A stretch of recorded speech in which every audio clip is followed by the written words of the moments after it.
Tingnan mo lang itong kagandahan ng Kaiser. Ito. Tingnan mo lang. Ito yung Kaiser. Yan. Yung Kaiser, yan, 7 years to pay lang siya, pero ang kagandahan 20 years ang coverage, di ba?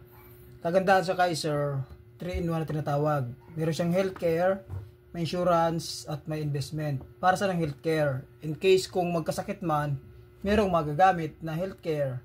Ito namang insurance, kung sakali man na mamatay, di ba? Yung pamilya, merong makukuha ng insurance. At ang investment, pag nag-retire ka, meron kang pera na makukuha, di ba? Yan yung kagandahan ng Kaiser kasi 3-in-1 siya, healthcare, insurance at investment. Di ba?